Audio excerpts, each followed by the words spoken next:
Esta es la historia de Ana, una mujer cuya fe silenciosa estaba a punto de resonar más fuerte que el estruendo de la riqueza y la arrogancia. La vemos en el jardín de una mansión que parece sacada de una revista de lujo, con un uniforme impecable, sirviendo canapés a gente cuyo valor en ropa superaba su sueldo anual. Pero en medio de ese océano de opulencia, un hombre, el dueño de todo aquello, fijó su mirada no en su servicio, sino en la pequeña y humilde cruz de madera que colgaba de su cuello. En ese instante, Ana dejó de ser una empleada invisible para convertirse en el blanco de una humillación pública y cruel. Porque para algunos, la fe es solo una debilidad que hay que aplastar. El hombre era Ricardo Balbuena, un magnate hecho a sí mismo cuya religión era el dinero y cuyo único dios era el poder. Para él, el mundo se dividía en dos tipos de personas, los que, como él, dominaban el juego, y los que, como Ana, servían las bebidas. Su desprecio por todo lo que no podía ser comprado o vendido, era palpable en cada gesto, en cada palabra afilada. Y esa tarde, para entretener a sus socios y reafirmar su visión cínica del mundo, decidió hacer un espectáculo. La injusticia no fue un accidente, sino un acto deliberado. Usar la fe de una trabajadora indefensa como un chiste, para demostrar que nada, ni siquiera lo sagrado, estaba por encima de su ego. ¿Alguna vez te has sentido pequeño, invisible, en un entorno donde tu voz no cuenta, y tus creencias más profundas son motivo de burla? Imagina por un momento estar en la piel de Ana, rodeada de risas que no entiendes, de miradas que te juzgan sin conocerte, sintiendo cómo el suelo desaparece bajo tus pies. Es una soledad abrumadora, una sensación de impotencia que te quema por dentro, mientras por fuera solo puedes mantener la compostura, porque de ello depende tu sustento. Esa era exactamente la cárcel emocional, en la que Ricardo Balbuena, con una sola frase, acababa de encerrar a Ana delante de una multitud cómplice y silenciosa. Antes de contarte cómo el silencio de Ana se convirtió en el grito más poderoso de aquella tarde, y cómo su fe humillada se transformó en un salvavidas inesperado, comenta aquí desde dónde nos estás viendo, y suscríbete al canal. Porque vas a ser testigo de cómo un hombre que creía tenerlo todo estuvo a punto de perderlo, y de cómo la mujer a la que despreció se convirtió en su única y desesperada esperanza. Lo que está a punto de suceder cambiará para siempre la definición de fuerza y debilidad en esa fiesta, y te aseguro que no querrás perdértelo por nada del mundo. El escenario era la perfección artificial del dinero. Un césped tan verde y cortado que parecía una alfombra, una piscina cuyo azul cristalino competía con el del cielo, y el murmullo constante de conversaciones sobre bolsas, acciones y adquisiciones. El aire olía a perfume caro, y a la arrogancia de quienes se saben dueños del mundo. Cada detalle, desde las esculturas de bronce hasta las copas de champán, gritaba poder. Y en medio de ese decorado, Ana se movía con la eficiencia de quien ha aprendido a ser invisible para sobrevivir. Su trabajo consistía en facilitar el lujo ajeno, en ser una pieza más del engranaje que hacía funcionar la fiesta perfecta de Ricardo Balbuena. Pero Ana era mucho más que su uniforme. Era una madre soltera de 38 años que luchaba cada día con una dignidad inquebrantable. Su fe no era un espectáculo para los demás, sino un ancla interior, una conversación silenciosa con Dios, que le daba la fuerza para soportar las largas jornadas y las dificultades de la vida. Esa pequeña cruz de madera, tallada por su propio hijo, no era un adorno, sino un recordatorio constante de que su verdadero valor no dependía de la aprobación de gente como Ricardo. Era el pilar invisible que sostenía su calma, la fuente secreta de una serenidad que los demás confundían con simpleza o pasividad. Ricardo Balbuena, por su parte, se paseaba entre sus invitados como un emperador en su corte. Su fortuna, amasada con una mezcla de audacia y una frialdad casi quirúrgica en los negocios, le había otorgado un aura de infalibilidad. Hablaba con gestos amplios, su risa era un estruendo que exigía ser compartido, y sus ojos evaluaban a todos y a todo con un cálculo constante. Para él, la compasión era un lastre y la espiritualidad, una superstición para mentes débiles que necesitaban consuelo. Esa tarde, mientras cerraba un acuerdo millonario, se sentía invencible, la prueba viviente de que el esfuerzo y la astucia, y no las plegarias, eran lo único que movía el mundo. Fue entonces cuando sus ojos se posaron en Ana. Ella se acercaba con una bandeja, su mirada baja, concentrada en no derramar nada. Pero Ricardo no la vio a ella, vio una oportunidad. Con un gesto seco de la mano, la detuvo en seco, justo en el centro del círculo que formaba con sus socios más importantes. Las conversaciones se apagaron al instante. El murmullo festivo fue reemplazado por un silencio tenso y expectante. Todos los ojos se clavaron en la figura inmóvil de la empleada y en el rostro sonriente del anfitrión. Ana sintió el cambio en el ambiente. un frío repentino que no tenía nada que ver con la brisa del atardecer. La sonrisa de Ricardo se ensanchó, una mueca cruel que no llegaba a sus ojos. Se inclinó ligeramente hacia ella, como si fuera a compartir un secreto, pero su voz resonó con una claridad calculada para que todos la oyeran. «Dime una cosa bonita», empezó, señalando con la barbilla la cruz que colgaba en su pecho. «¿Rezas para que no se te caiga la bandeja o para que algún día te suban el sueldo?» La frase cayó como una piedra en un estanque. Unos segundos de silencio atónito fueron seguidos por una oleada de risas forzadas y nerviosas por parte de los invitados, ansiosos por complacer al anfitrión. Ana se quedó paralizada, sintiendo como la sangre le subía a las mejillas. El calor de la vergüenza era casi insoportable. Por un instante, el mundo se redujo a ese círculo de rostros que la miraban con una mezcla de lástima y diversión. Quería que la tierra se la tragase, desaparecer, pero sus pies estaban anclados al suelo. En lugar de responder, bajó la vista y su mano, casi por instinto, rozó la pequeña cruz de madera. No hubo lágrimas, no hubo una palabra de protesta. Solo un silencio profundo, y una oración silenciosa que nadie pudo oír, pidiendo la fuerza para soportar el peso de aquella humillación y seguir adelante. El silencio de Ana, lejos de aplacar a Ricardo, pareció irritarlo todavía más. Para un hombre acostumbrado a que cada palabra suya provocara una reacción, una sumisión o una respuesta, aquella calma era un desafío incomprensible. La interpretó no como fortaleza, sino como una estupidez insolente, y decidió que el espectáculo no había terminado. Se ajustó el reloj de oro en su muñeca, un gesto que siempre precedía a una sentencia, y clavó su mirada en ella de nuevo. «Es fascinante», dijo, alzando la voz para que nadie perdiera detalle. «Gente que espera que un poder divino le solucione la vida, en lugar de trabajar duro como nosotros. Es una mentalidad, ¿saben? Una enfermedad que frena el progreso». La humillación ya no era solo sobre su fe, sino sobre su dignidad como trabajadora. Desde el otro lado del jardín, cerca de una mesa de postres, un joven camarero, llamado Javier, lo observaba todo con el corazón en un puño. Era su primer trabajo en un evento de esa categoría. Y el miedo a hacer algo mal, lo tenía paralizado. Pero el miedo se mezcló con una rabia impotente al ver cómo trataban a Ana, una mujer que siempre le había mostrado una amabilidad maternal en las pocas semanas que llevaban trabajando juntos. Vio la crueldad en la sonrisa de Ricardo y la complicidad cobarde en los rostros de los invitados. Quiso decir algo, caminar hasta allí y defenderla, pero sus piernas no respondieron. Era solo un chico, un nadie en ese mundo de titanes, y supo que cualquier interferencia solo le costaría el empleo, y, probablemente, empeoraría las cosas para ella. Ricardo, envalentonado por la falta de oposición, dio un paso más. Con un movimiento lento y teatral, extendió la mano y, con la punta de los dedos índice y pulgar, cogió la pequeña cruz de madera, levantándola para examinarla, como si fuera un insecto curioso.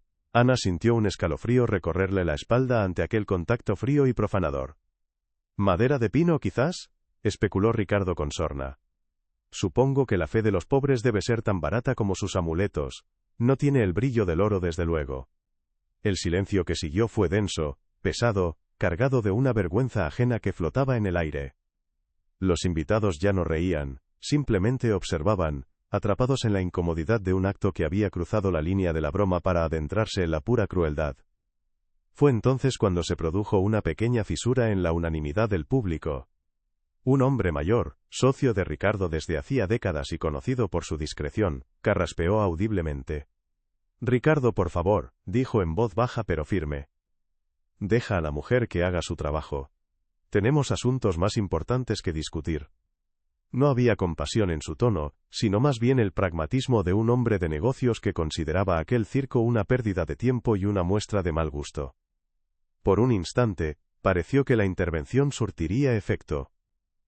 Los ojos de Ricardo se estrecharon, evaluando la situación, midiendo si aquella interrupción era un desafío real a su autoridad, o una simple molestia que podía ignorar. Pero Ricardo Balbuena no había llegado a la cima dejándose corregir en público.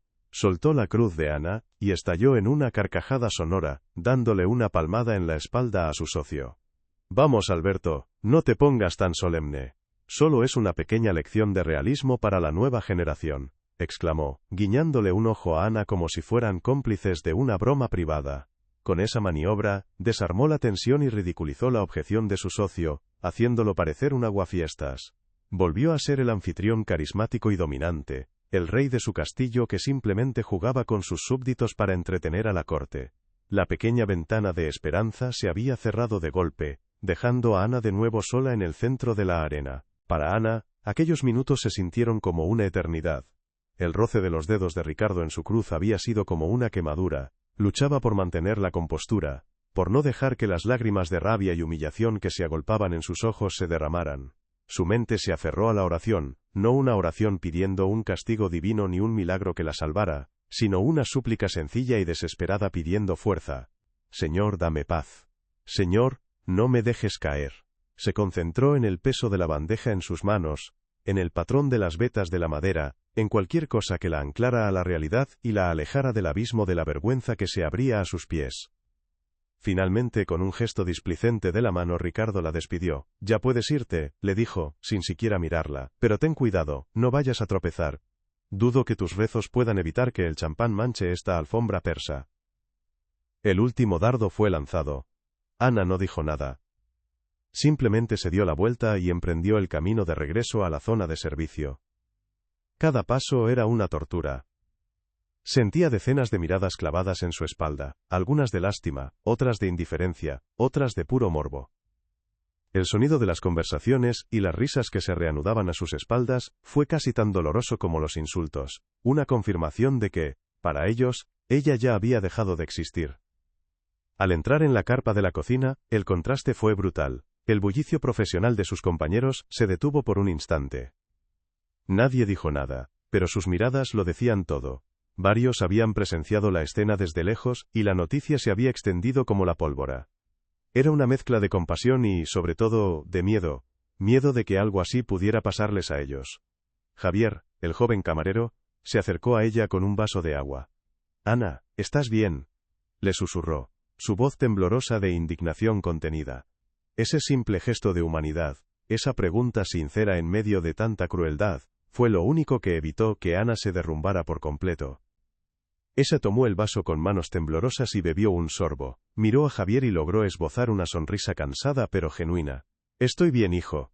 «Gracias», respondió en voz baja. «Hay batallas que se luchan en silencio». Dejó el vaso, se ajustó el uniforme con una dignidad que parecía imposible, y cogió otra bandeja llena de copas limpias. Sus compañeros la observaron con una mezcla de asombro y respeto. No había habido lágrimas ni quejas, ni un solo lamento.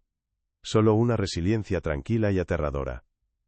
Mientras volvía a salir hacia el jardín, hacia el hombre que la había humillado, todos supieron que estaban presenciando algo que no entendían, la fuerza silenciosa de una fe que se negaba a romperse.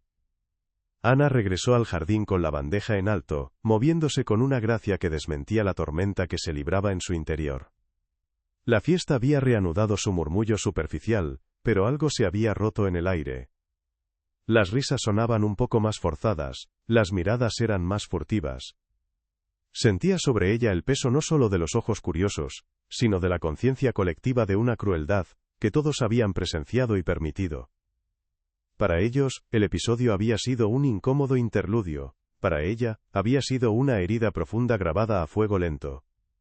Siguió sirviendo, con el rostro impasible, pero su alma estaba en otro lugar, en una conversación silenciosa con el único testigo que, para ella, realmente importaba en ese momento. Entonces ocurrió algo inesperado. Al pasar cerca de un grupo de señoras, la esposa de Alberto, el socio que había intentado tímidamente intervenir, la detuvo con un leve toque en el brazo. La mujer, de ojos amables y rostro genuinamente apenado, la miró directamente y susurró, casi inaudiblemente: «Lo siento mucho, ha sido un acto vergonzoso». No hubo más palabras, solo esa mirada de solidaridad, un pequeño puente de humanidad tendido sobre un abismo de arrogancia. Por un instante, solo un instante, Ana se sintió vista, reconocida no como un objeto de burla, sino como una persona. Fue una minúscula victoria, una gota de bálsamo en la herida abierta que le quemaba el pecho, pero esa pequeña tregua fue efímera. Ricardo, que parecía tener ojos en la nuca, percibió la interacción desde el otro lado del césped, con una sonrisa gélida que no presagiaba nada bueno, se acercó a grandes zancadas. Pasó un brazo por los hombros de la esposa de su socio, en un gesto que parecía protector pero que era posesivo y amenazante. Marta, querida, no molestes al personal con tus preocupaciones, dijo con una falsa jovialidad, apretando ligeramente su hombro. Están aquí para trabajar, no para recibir nuestras condolencias. La mujer palideció y se encogió, y el frágil puente de conexión se derrumbó al instante. Ricardo había neutralizado la disidencia y reafirmado su control absoluto sobre la narrativa de la tarde. El sonido de la música pareció volverse más estridente, el sol de la tarde más pesado. Ana continuó su camino pero ahora con una nueva capa de desolación. Su mirada, por pura costumbre profesional, escaneaba el entorno para anticipar las necesidades de los invitados. Fue en uno de esos barridos visuales cuando sus ojos se detuvieron en una figura pequeña y vibrante. Una niña con un vestido blanco, corriendo descalza por la hierba. Era Sofía, la hija de Ricardo, de unos 5 años. Se movía con la energía despreocupada de la infancia, riendo sola mientras perseguía una mariposa, acercándose peligrosamente al borde azul y profundo de la piscina. Una punzada de inquietud, un instinto maternal, atravesó a Ana. Esa inquietud le trajo un recuerdo vívido. Hacía años, cuando su propio hijo, Mario, era pequeño, había enfermado gravemente. Una noche, con la fiebre por las nubes, los médicos no daban un pronóstico claro. Ana pasó la noche en vela en una silla de hospital, aferrada a la mano de su hijo, y a la misma cruz de madera que ahora llevaba al cuello. No rezó pidiendo un milagro espectacular, sino fuerza para no derrumbarse, para ser el pilar que su hijo necesitaba. Aprendió esa noche que la fe no era un escudo mágico contra el dolor, sino el ancla que te mantenía firme en medio de la tormenta más violenta. La certeza de no estar sola en la oscuridad. Y es que la verdadera fortaleza a menudo se forja en el silencio de esas batallas que nadie ve. Si tú también has vivido algo parecido, si has encontrado la fuerza en un lugar inesperado cuando todo parecía perdido, déjanos un comentario aquí abajo. Tu historia podría ser la luz que otra persona necesita en este mismo momento para no rendirse y seguir adelante. A veces, compartir nuestro viaje es la forma más poderosa de ayudar a otros a encontrar el suyo. De vuelta al presente, la voz de Ricardo Balbuena retumbó a través de un micrófono, llamando la atención de todos para un brindis. Sostenía su copa en alto, su rostro exultante por el éxito del negocio que celebraban. Brindo por la visión, por la audacia y por la riqueza que se construye con inteligencia y trabajo duro, proclamó. En este mundo no hay lugar para la debilidad, ni para los que se sientan a esperar que las cosas les caigan del cielo. El futuro pertenece a los que, como nosotros, lo tomamos con nuestras propias manos. Cada palabra era un martillazo, un eco de la humillación anterior, una reafirmación pública de su credo materialista frente a la fe que acababa de pisotear. Mientras el discurso de Ricardo continuaba, la inquietud de Ana se transformó en una alarma sorda y creciente. Su mirada estaba clavada en la zona de la piscina. La pequeña Sofía, ignorada por todos los adultos absortos en el brindis, se había sentado en el borde de la piscina, y ahora chapoteaba con los pies en el agua. La niñera, que debería estar vigilándola, se había entretenido charlando con uno de los invitados, de espaldas a la niña. Ana vio cómo Sofía se inclinaba hacia adelante, intentando alcanzar un juguete flotante que se había alejado. Sintió un nudo helado en el estómago. Algo no estaba bien. Era una premonición clara y terrible. El discurso de Ricardo terminó con un estallido de aplausos y vítores. Él sonrió, pletórico, el rey indiscutible de su universo de lujo y poder. Bebió un sorbo de champán, saboreando su triunfo. Sus ojos recorrieron a la multitud que lo aclamaba, y por un fugaz segundo, se cruzaron con los de Ana.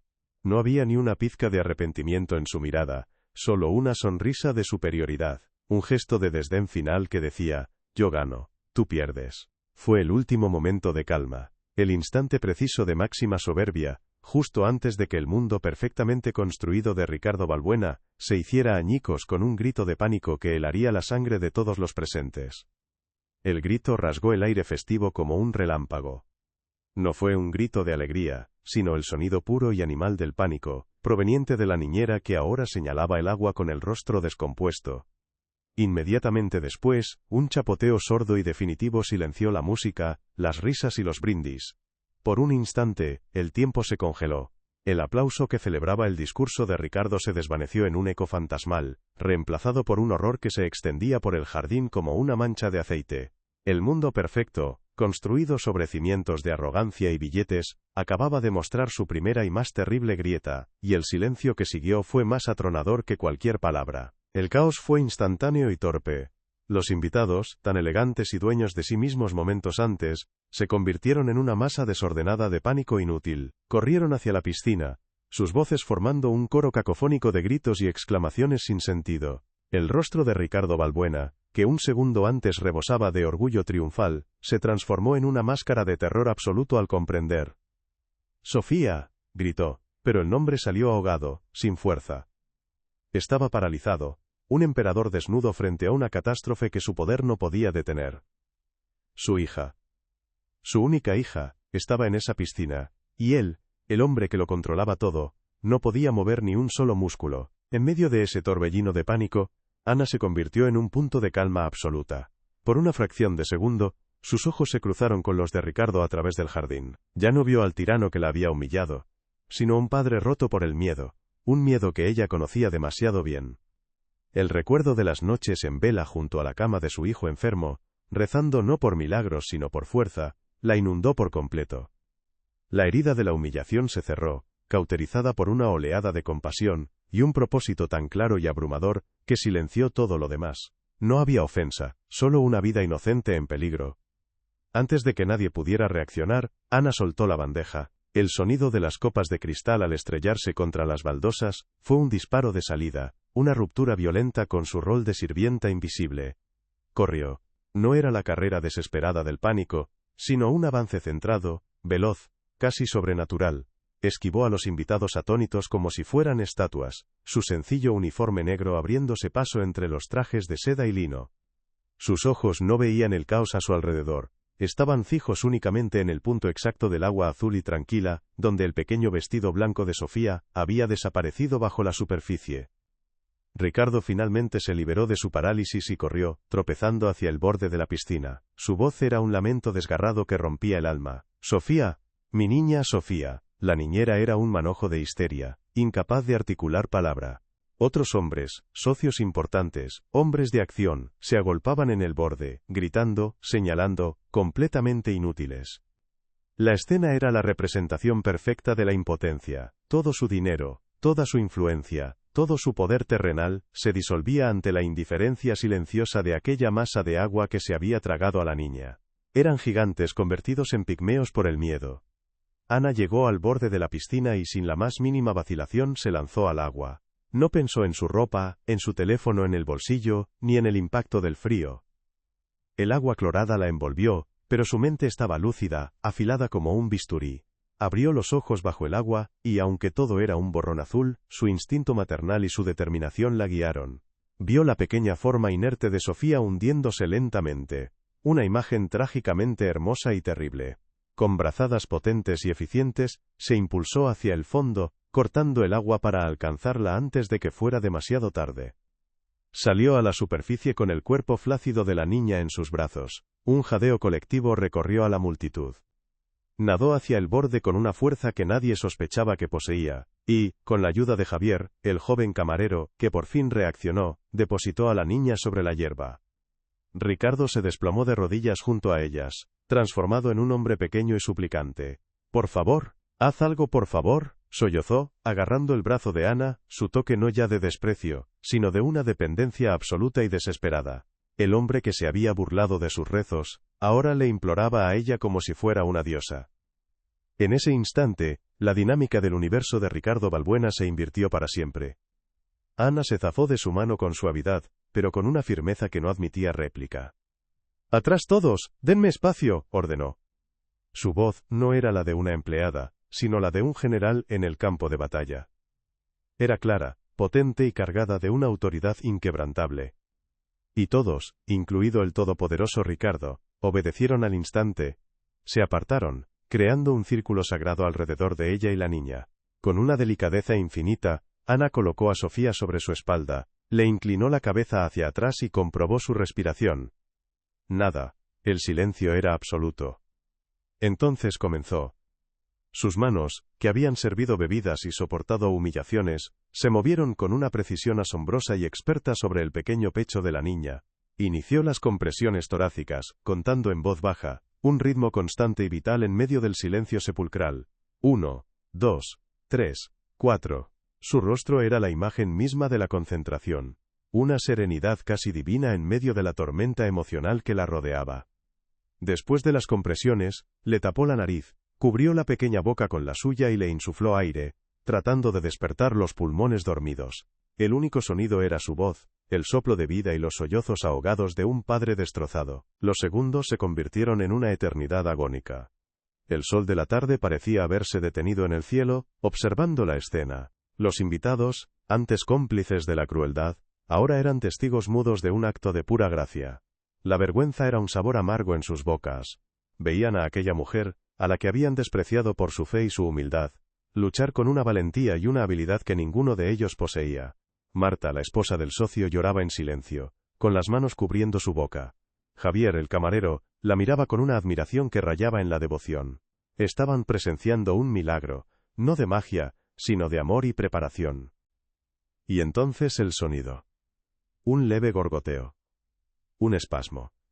El cuerpecito de Sofía se convulsionó con acento agudo, y un torrente de agua brotó de su boca.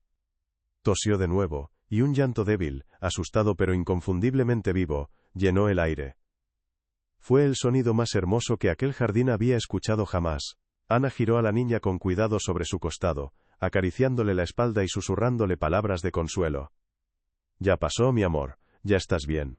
El alivio fue una onda expansiva que golpeó a todos, derribando las últimas barreras de compostura. Ricardo se derrumbó por completo, enterrando el rostro entre sus manos, su cuerpo sacudido por la gratitud, la vergüenza y el peso de una deuda que jamás podría pagar. El llanto de Sofía fue la señal que devolvió el mundo a su eje, pero todo había cambiado de lugar. Ricardo Balbuena, todavía de rodillas sobre la hierba húmeda, levantó la vista. Su rostro, surcado por las lágrimas, ya no era el de un magnate, sino el de un hombre que acababa de asomarse al abismo y había sido rescatado. Miró a Ana, que acunaba a su hija con una ternura infinita, susurrándole palabras de calma mientras la envolvía en una toalla que alguien le había tendido. En ese instante, la mansión, los socios, el acuerdo millonario, todo se desvaneció. El único centro de su universo era aquella mujer empapada, con su humilde uniforme, que sostenía en brazos el tesoro más grande de su vida, un tesoro que su fortuna no había podido proteger. El resto de los invitados permanecía inmóvil, como estatuas en una obra de teatro cuyo final los había dejado sin guión. El bochorno era una capa densa y pegajosa que se adhería a sus trajes caros. Las risas cómplices de antes ahora eran un recuerdo amargo que les quemaba en la conciencia. Marta, la esposa del socio, fue la primera en moverse. Se acercó a Ana, y esta vez no susurró. Puso una mano firme y agradecida sobre el hombro de Ana y dijo, con la voz clara para que todos la oyeran: «Gracias, lo que has hecho. Dios te bendiga». Nadie se atrevió a rebatir. La fiesta había terminado. No por una orden, sino por el peso insoportable de una lección de humanidad, que ninguno de ellos había pedido, pero que todos necesitaban desesperadamente. Las sirenas de la ambulancia, cada vez más cercanas, rompieron el hechizo. Los paramédicos entraron con la eficacia de profesionales acostumbrados a la crisis, creando un espacio de orden en medio del caos emocional. Mientras se hacían cargo de la pequeña Sofía, Ricardo se levantó, moviéndose como un autómata, siguiendo a la camilla con la mirada perdida. Ana, su misión cumplida, dio un paso atrás, buscando instintivamente la sombra, el anonimato. Su cuerpo temblaba por el frío y la adrenalina, pero su rostro mantenía una serenidad desconcertante. Javier, el joven camarero, se acercó y le puso una chaqueta seca sobre los hombros, un gesto de lealtad y admiración que valía más que cualquier disculpa de los poderosos. Justo cuando los paramédicos se disponían a llevarse a Sofía, Ricardo se detuvo, se giró, ignorando a todos los demás, y caminó con paso decidido hacia Ana. La multitud se apartó, abriéndole un pasillo. Se plantó frente a ella, el hombre que lo tenía todo frente a la mujer, a la que había intentado dejar sin nada. Abrió la boca para hablar, pero las palabras no salían. ¿Qué se le dice a la persona que acaba de devolverte el alma al cuerpo? Un gracias parecía una ofensa, una palabra demasiado pequeña para una deuda tan infinita. Sus ojos, desesperados, buscaron algo que anclara su gratitud, y se posaron en la pequeña cruz de madera que colgaba, mojada sobre el pecho de Ana.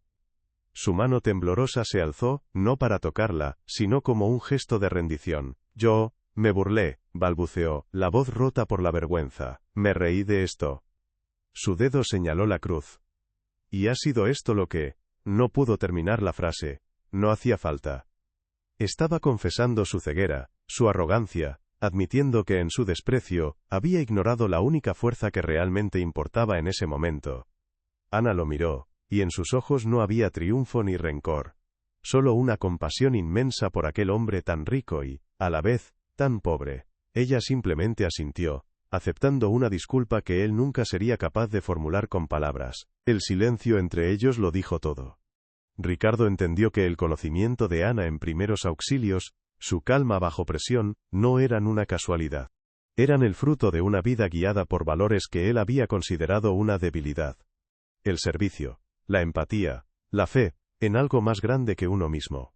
Se dio cuenta de que mientras él construía un imperio de cosas, ella había construido una fortaleza interior inexpugnable.